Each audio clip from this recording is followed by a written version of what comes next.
Hello, everyone, and welcome to our February 2024 store release, What's New for Health and Safety. Thank you for taking the time out of your day to join us and hear a little bit more about our product release. In terms of our speakers today, we have some really great speakers joining us from the product team. So first, I'm Claire. I'm an outbound product manager for our health and safety team. I'm joined by Allison, our director of product management for health and safety. And I'm also joined by Shayna, who is our inbound product manager for health and safety as well. So each of us will have different points that we'll be talking throughout our presentation today. And then we also have Jordan, who is here from our product management team as well. And so if you put any questions in the chat, we will be sure to respond. So just wanted to introduce who's here with us today. Just need to cover our safe harbor statement today. If we do make any future forward statements as it relates to product and roadmap, we might make mention to those. So we do need to cover our safe harbor today, that they can be changed as we get closer to our release here. And today's session is a part of our Live on ServiceNow, which is a curated event series to connect you with ServiceNow experts and peers that help you deploy your products and achieve faster value. So we do hope you'll join us. Again, we host health and safety webinars around every single release, so 4 times a year. But if you do navigate through this QR code to our schedule, Live on ServiceNow hosts a variety of webinars on other products as well outside of health and safety. So be sure to check that out. Just some housekeeping rules for our webinar today. You might notice that you are on mute, and we do this purposely because this meeting is recorded and will be posted on our community channel on YouTube for you to view. If you need to drop or want to take a watch at a later time or share it to your coworkers. So we do have everyone on mute for that. We save time at the end for question and answers, but please use the Q&A at the bottom of the page here. There's the chat, which you're welcome to interact with us if you just have any comments, but use the Q&A so we can organize that and answer using that feature.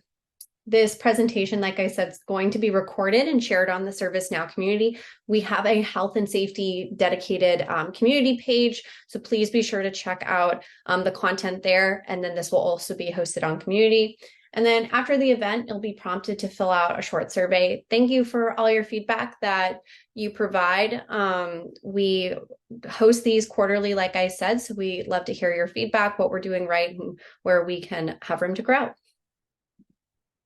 So for today's agenda, we are going to be covering what's new in our February release. So the first Thursday of February, I believe that was February 2nd, we came out with our February release. And so we'll cover what we released in that, and then we will go more in depth with our actual product. So we'll first cover job safety analysis. We will then take a look at health and safety risk assessments. And then finally, not really what was in February, but we did want to share what we updated in terms of our December patch as well. So you're aware of all the changes that we've made in our product since our last release, which was November. So to start, we'll cover what's new in our February release. In our February release, we released a new plugin or new top-level application called Health and Safety Risk Management. And within that, we released 2 new features. So the first one is job safety analysis, so being able for your employees to report JSAs. And we included the ability to create job-based templates, have controls and hazards for those JSAs. We then will cover health and safety risk assessments, so being able to create health and safety risk assessments. And with that, you would use the same controls and hazards that we're going to see in JSA, and also be able to create personalized risk matrices, so tailored to your organization's own risk requirements. And then in our December patch, we updated with a new property to disable the incident playbook. And also our hospital address field. So previous to that, it was referencing the CNM location table. Now you can type in your hospital address. So we will cover this more in depth, and we're actually going to do live demos so you get to see the product. but we're excited to share our February release. Okay, so first for our job safety analysis feature, this is going to give employees the ability to review, understand, and access safety hazards and controls for their role. So this is based on their job. If they're in a high-risk job where they're working with hazards in their jobs, they have the ability to create these JSAs. We've made it available with an omni-channel experience. So on Employee Center and now mobile, employees will have the ability to submit these JSAs, and I'll demo both of that for us. And this is going to allow employees to identify what job that they're completing, the hazards that are present, as well as the controls that are there to keep them safe. Your health and safety teams will have easy access to create those personalized job templates and update hazards and controls. So we've put this actually in our health and safety workspace so you can take a look. So you can edit those templates, hazards, and controls without actually having to reach out to your IT team or to a partner to help you do that. You have the ability to make those edits, and it's incredibly flexible. And then last, you'll have visibility into past JSAs. So if you need to create reports or pull audits on those JSAs, you'll have full visibility into what's been submitted. So we'll now get into a solution demonstration and take a look at what we've released for JSAs. So we're first joining our employee here within the Employee Center. And if we navigate to our health and safety taxonomy here, we can see all of our health and safety features and applications that we've released over the past couple of releases. So things like our health and safety incident management, health and safety observations. And now with February, we have the ability for JSAs. Within JSAs, let's extend that. Within JSAs, we can either create a JSA or view my JSAs, which would take a look at viewing past JSAs that have been submitted. Our employee here can first start their JSA by filling out their job location, again, pulling from the WSC location hierarchy, so we can say Boston. If our employee is a field worker or they're offsite for their job, we can actually type in that job location manually.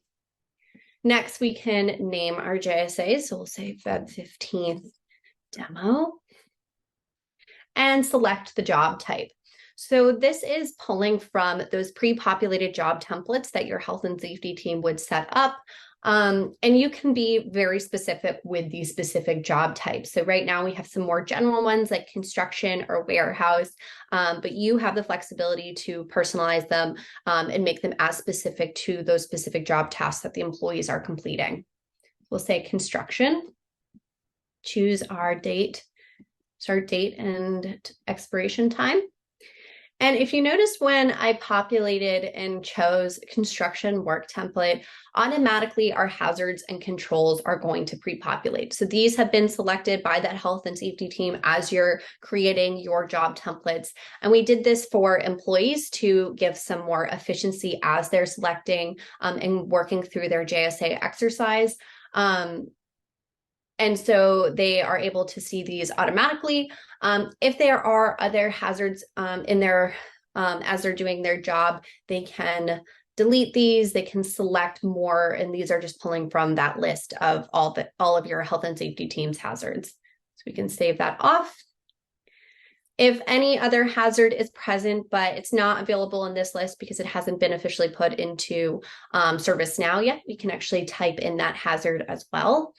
And then we can start going through and identifying the controls that are put into place to keep us safe from these hazards. So we can see the name of these controls, and similar to our hazards category here, we can delete them, can remove them all, add any other control measures, and fill in additional control measures that aren't present. Next, we need to inform the employees or select the employees that have been informed. If your employee is working in a group and it's others need to be informed of what hazards are present as well as what controls have been put into place to protect them from those hazards or mitigate the risk. So we can choose our employee, and this is pulling from that sys user table. So we can just choose our employees here. We'll just choose Alyssa. And we can also type in any informed workers. Again, we've made this very flexible to support employees that need to fill in additional information, since we want employees to have ease of use as they're completing their JSAs. They then can add any remarks, submit any attachments if needed, and submit this off. So our employee then would be able to see this submitted JSA. They're not going to be able to make any edits on that, but because they've done the exercise, it's completed, and then we can view our prior JSAs. I next want to walk through quickly how an employee would actually submit this on our mobile device. This is an omni-channel experience, and our employees are not always sitting at their desks. And so we wanted to make it as flexible as possible. And so we have it on our Now mobile apps. We'll get that shared for us.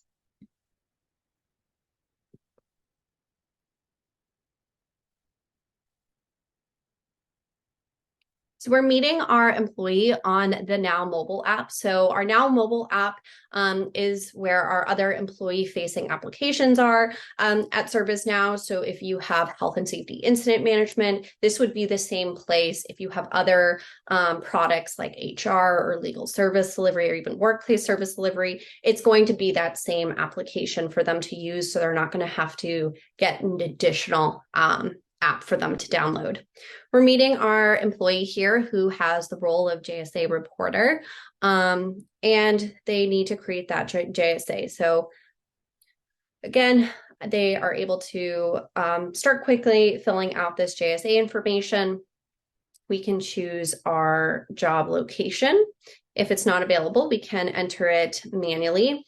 And then we can fill out things like the name of the JSA and the job start date and time.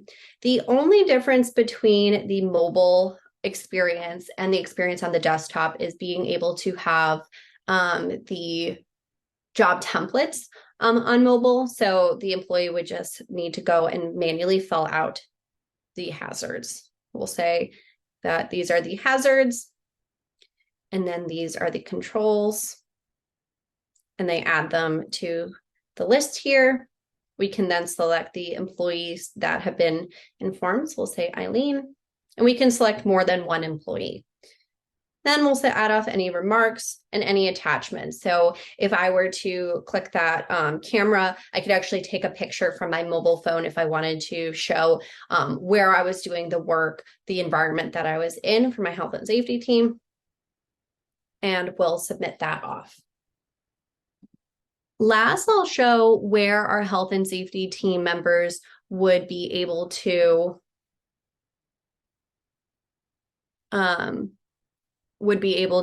see all of those submitted health and safety JSAs.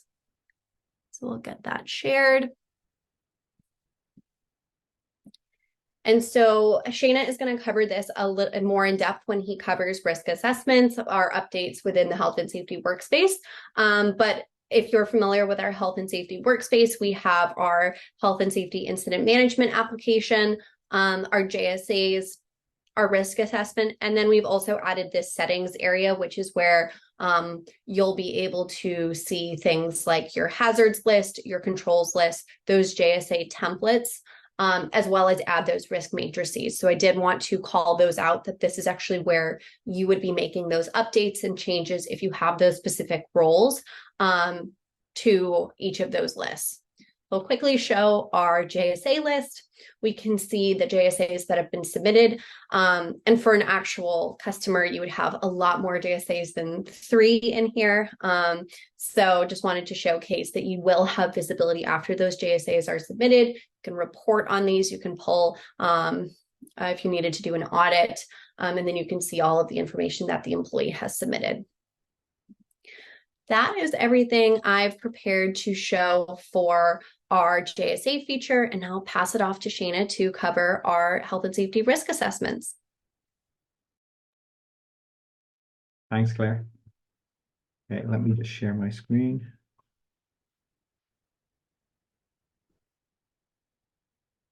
Okay, hopefully everybody can see my screen okay.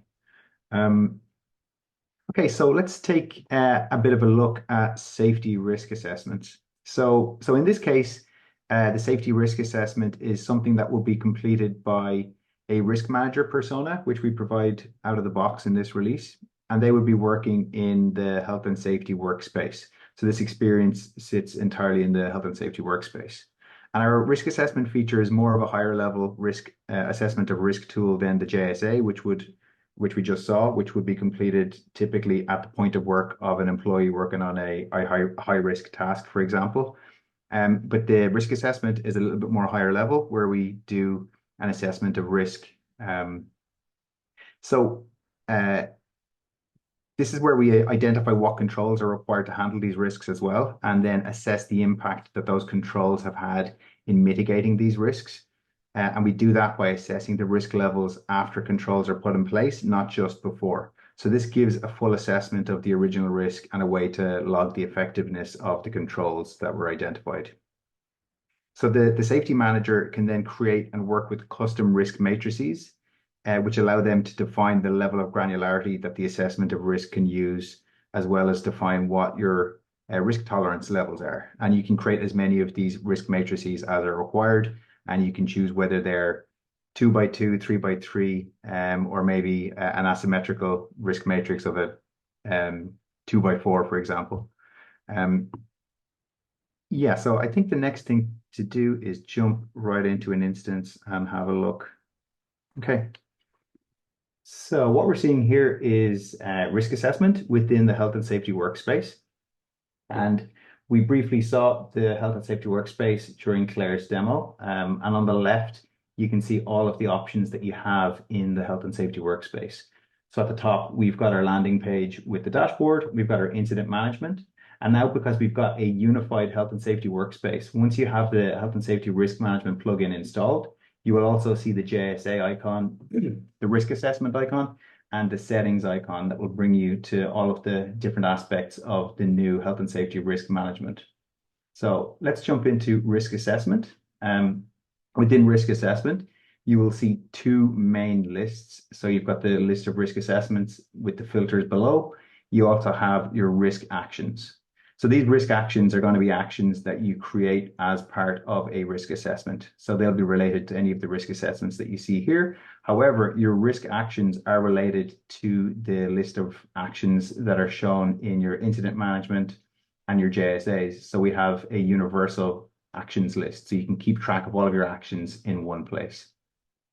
So on the risk assessment list, it's very easy to jump in and have a quick look at any of the risk assessments that are already logged. So you can select the information icon, get a nice preview. If you're familiar with ServiceNow workspaces, you'll be familiar with this. So you can very quickly jump in, update your risk assessment, or check the activity on a risk assessment by adding, you can add your own comments, check the comments that are already in there.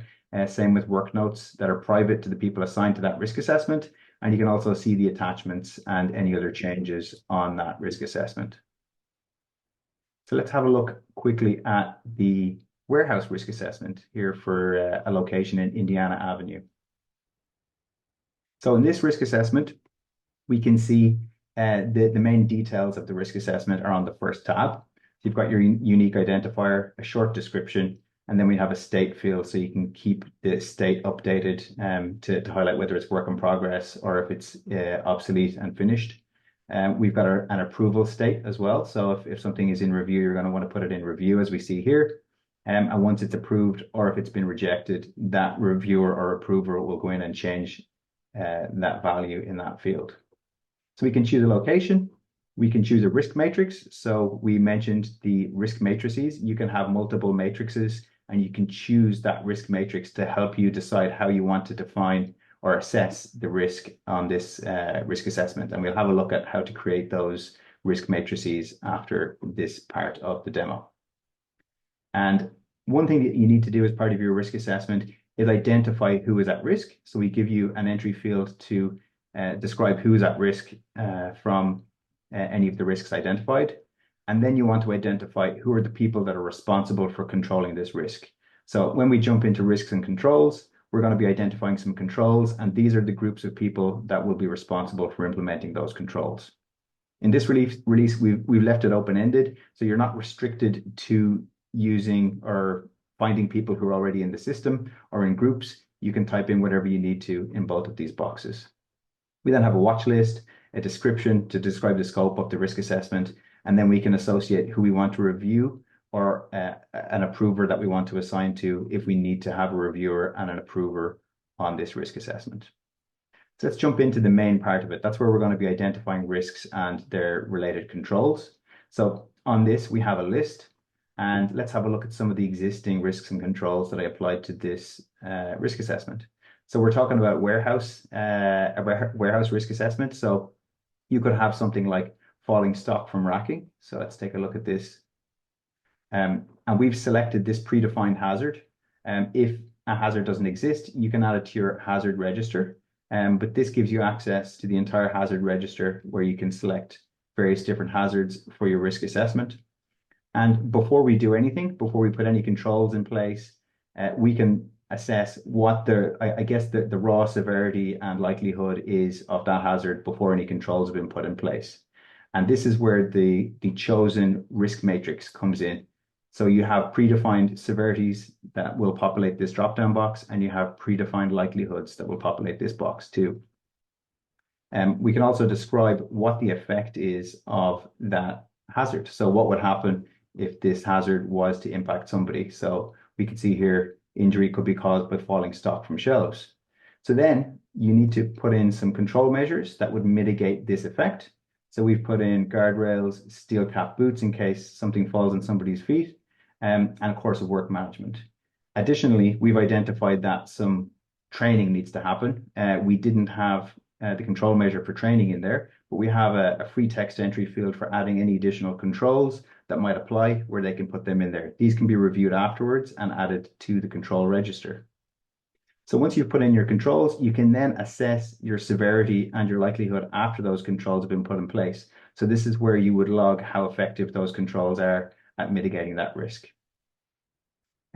All of these risks and controls have the standard compose and activity section, so we can put in some notes. We can add some attachments as we see here.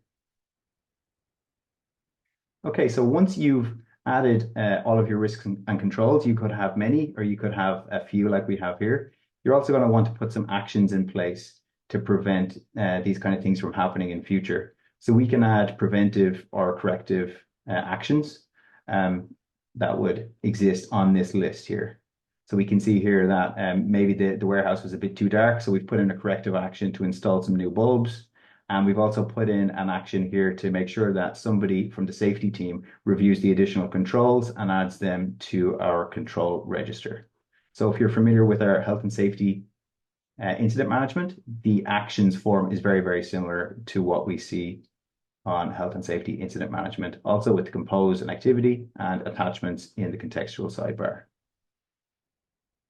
Okay, so we've mentioned risk matrices on this risk assessment form, which you choose from here. Once you have an admin role or the risk manager role, you will have access to the risk settings page where you can jump in and you can manage all of your risk matrices. So you can have many risk matrices. You may have one per location. You may have one per different building that you have, but you can create as many of those as you need and choose them on your risk assessments. So let's jump into a basic 3x3 that I created earlier.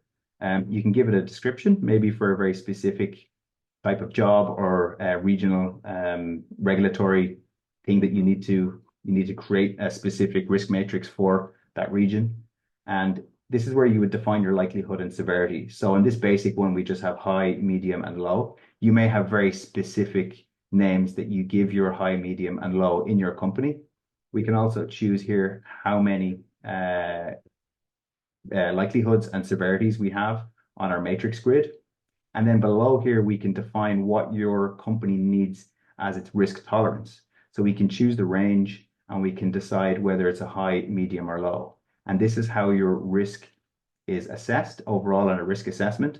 And where we saw that list of risks and controls, the overall risk assessed will be the highest level of risk from that list of risks and controls.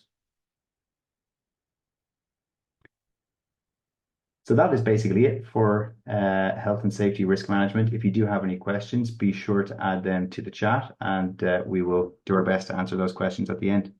Thank you very much. I'll hand it over to Alison. Great. Thank you, Shayna.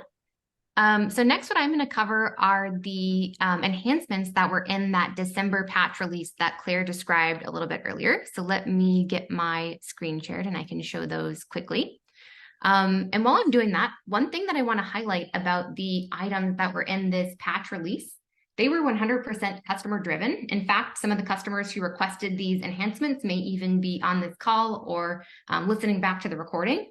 So I just want to highlight that our entire team is listening to customers and feedback, and I know we've even gotten some feedback in the chat today.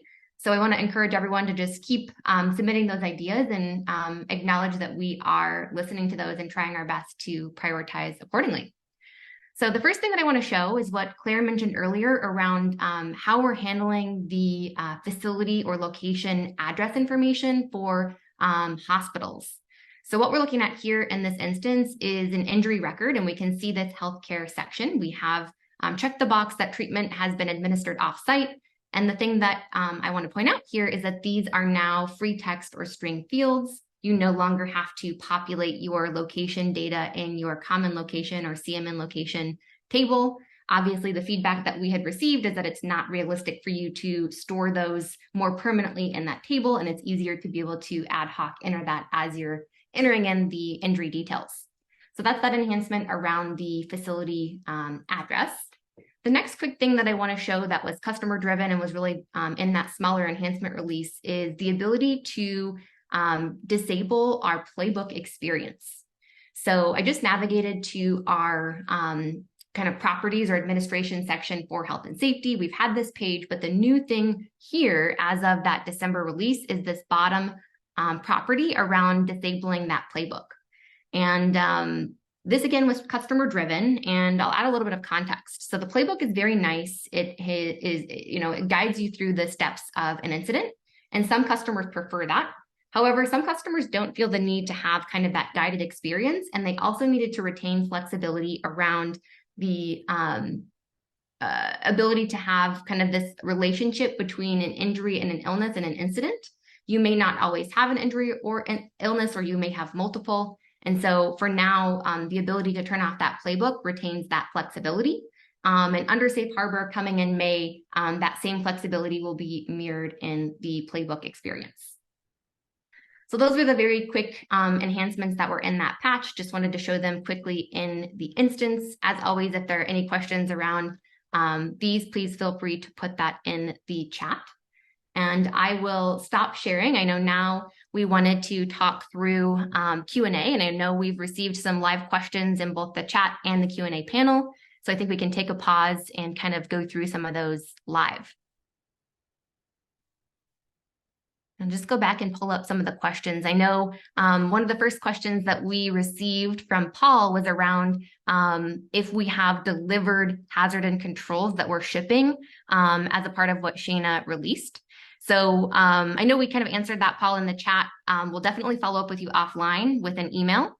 Thanks for that suggestion. We do have a couple of example demo data items that populate there, but it's certainly not comprehensive. So we can chat more with you about this idea and how we can help offline. So thanks for putting that in the chat. And then I know we also received some workplace service delivery questions in the chat, and we answered those around some enhancements that are coming. So Raj will follow up with you also offline to discuss those in detail. And I'm just looking back at the chat to see what else has come in live. We do have one from Paul on roadmap. So because the session's recorded, Paul, we won't be talking about roadmap on this one, but when we schedule that call and when I email you, we can discuss more in depth what our plans for roadmap looks like. And I do have some stage questions too, Allison. Just some frequently asked questions that we've been getting, I thought would be good to cover here. The first question is, can we use both IRM and health and safety risk management? Yes, absolutely. We built that in mind for our customers that are exploring IRM or already own IRM. Health and safety risk management can either be standalone or work with the enterprise risk solution. It is not it would not replace it, but we did build health and safety risk management for the specific health and safety persona. And then the next question that we get asked frequently, that I know Allison covered, is just a reminder, can we add multiple injuries to an incident once the playbook is disabled? Yes, absolutely. You can add multiple injuries to that incident. If the playbook is turned on, current functionality is you can only add one incident to one injury, or one injury to one incident per the data model.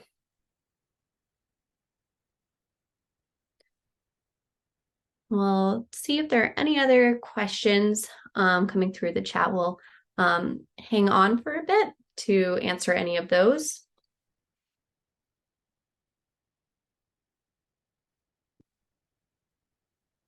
And as people are thinking, I'll share another slide of resources that we have.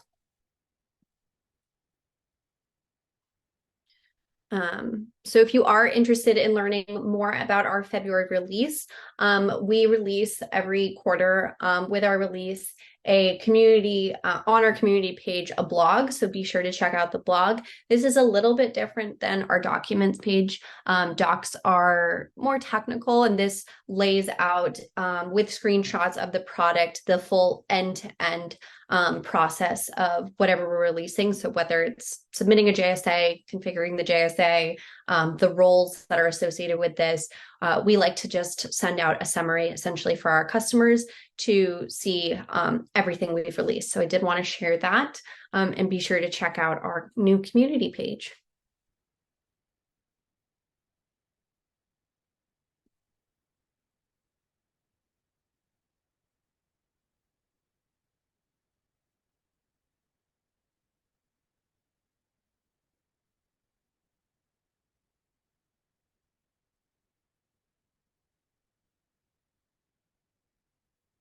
All right, if there are no other questions, thank you all for joining our webinar today. We hope to see you next webinar, which will be in May. And if you have any other questions, please don't hesitate to reach out.